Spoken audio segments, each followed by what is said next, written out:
So welcome back, class. Today we are going to start blocking in some of the darker values. So we'll be working from darker to lighter values.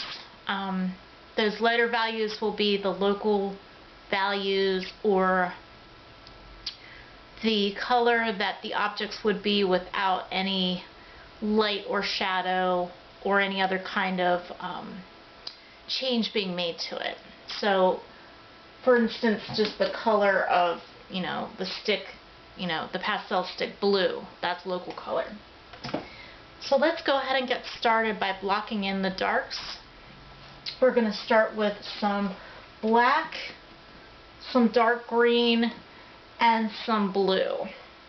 Now we are in the stage of step 2, blocking in the darks in Pastels Made Easy.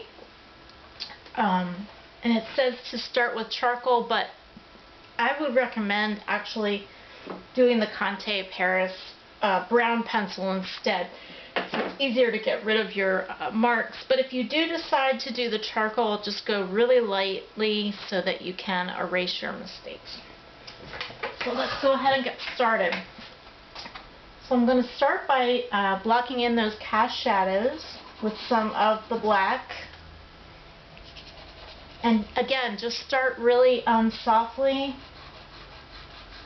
and try to shade in the same direction if you can. It'll just be a more even coverage and it'll look nicer. So we're going to fan out that black just a little bit, just to lessen the pressure at this point.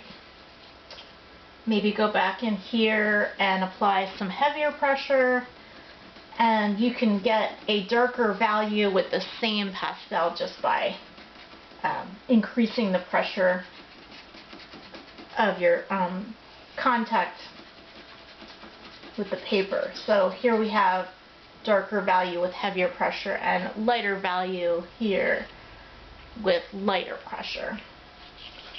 Just going to fade that up a little bit more. So we have a bit of something called a gradient, which we've already worked on. Maybe I'll darken that up just a bit more, just to really emphasize that. We'll fan this out a little. Just a little bit. Then we'll come over here and indicate the cast shadow for the melon. And again, start with the light pressure and then gradually work your way up to